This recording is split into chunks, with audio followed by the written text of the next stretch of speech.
Berita selanjutnya pemirsa, Kejaksaan Negeri Ogan Ilir masih melakukan pengembangan penyidikan perkara korupsi peningkatan jalan ruas Kuang Dalam, Beringin Dalam di Kecamatan Rambang Kuang terkait kemungkinan adanya tersangka lain.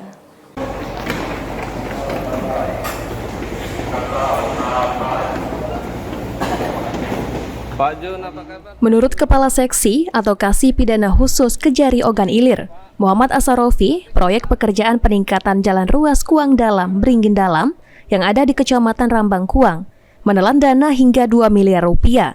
Peran mantan Kepala Dinas PUPR Ogan Ilir, inisial JE, berdasarkan audit dari BPK, merugikan negara hingga 894 juta rupiah.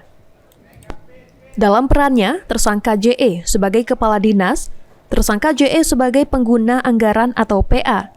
Berdasarkan keterangan saksi-saksi, tidak pernah memberikan arahan untuk pelaksanaan kegiatan peningkatan jalan ini. Bahkan, JE tidak pernah melakukan monitoring sesuai dengan tupoksi sebagai pengguna anggaran. Sehingga kegiatan proyek senilai 2 miliar tersebut menimbulkan kerugian negara 894 juta rupiah.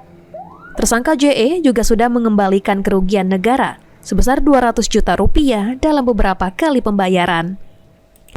Untuk itu, tim penyidik Kejari Ogan Ilir akan terus mendalami kasus ini, menelusuri aset tersangka dan mengupayakan agar kerugian negara dapat dikembalikan secara utuh, sehingga tidak menutup kemungkinan adanya tersangka baru dalam kasus ini.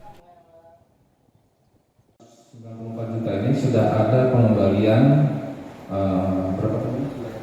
200 juta lebih, kurang lebih dari beberapa kali pembayaran. Pak, berikutnya Pak. Ahmad Romawi, PAL TV.